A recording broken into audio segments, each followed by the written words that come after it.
Apa yang lo rasain bro kalau kerja keras lo dianggap nggak ada artinya? Cuma karena hasil yang lo dapatkan nggak sebagus orang lain. Kenapa gaji lo nggak setinggi dia? Kenapa penampilan lo nggak sekeren anak tongkrongan lain? Kenapa lo belum nikah padahal saudara-saudara lo udah berkeluarga semua? Kenapa kerjaan lo sampai sekarang belum mapan? Dan lain-lain. Pasti ngedrop kan? Apalagi kalau yang bilang hal itu adalah orang-orang terdekat lo. Gua kasih tahu satu hal bro, lo itu spesial, lo punya jalan hidup sendiri, dan lo punya perjuangan dan pertempuran yang beda dari orang lain. Gak bisa disamain, dan gak perlu menyamakan diri dengan orang lain. Apalagi kalau yang lo jadikan patokan adalah yang kelihatan di sosmed. Ingat bro, sosmed sekarang penuh kepalsuan, penuh pencitraan kosong. Makin lo banding-bandingin diri lo sama saudara, teman, dan saingan, makin gak bahagia diri lo bro. Dan kalau gak bahagia, lo akan lebih cepat kehabisan energi untuk berjuang. Hasilnya, akhirnya lo akan menyerah dan kalah. Ingat, lo itu beda bro. Terus, kalau gak ngebandingin diri sama orang lain, gimana gue bisa tahu kalau perjuangan yang gue lakukan membuahkan hasil?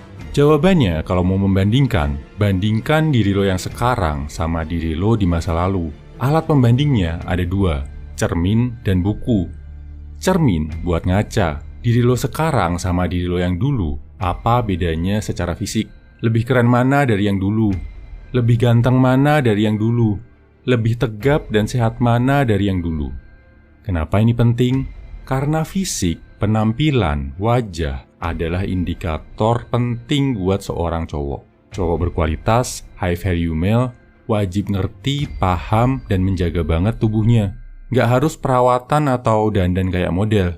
Yang penting sehat, rapi, bersih, dan enak dilihat. Alat pembanding kedua adalah buku. Ada dua jenis buku. Yang pertama adalah buku harian atau jurnal, yang isinya catatan harian lo yang lo lakuin dari dulu sampai sekarang. Makanya, cowok wajib nulis jurnal ya bro, walau sehari cuma 1 kalimat. Ini fungsinya buat rekam jejak perjalanan hidup lo, ngeliat seberapa jauh perkembangan dalam hidup lo. Apakah sekarang lo lebih bijak? Apakah sekarang lo lebih pandai? Apakah sekarang lo lebih dekat sama Tuhan? Faktor-faktor ini bisa ditinjau dari jurnal yang lo tulis. Buku kedua adalah buku tabungan. Gak bisa munafik bro, buat cowok, duit itu penting. Dan indikator paling jelas yang nunjukin apakah lo makin kaya atau enggak, ada di buku tabungan. Lihat mutasi, lihat saldo sekarang. Nambah atau berkurang? Kalau nambah, bagus. Kalau berkurang, berarti lo harus review lagi. Kesimpulannya, stop bandingin perjalanan hidup lo sama orang lain.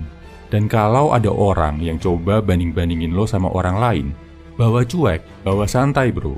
Sadari, lo itu spesial. Lo punya jalan perjuangan yang beda. Yang lebih penting adalah, lo lihat diri lo yang sekarang. Pahami kalau tugas utama lo saat ini adalah memastikan diri lo yang sekarang lebih baik dari diri lo di masa lalu. Indikatornya, cermin, buku harian, dan buku tabungan. Gua yakin lo pasti bisa bro. Semangat!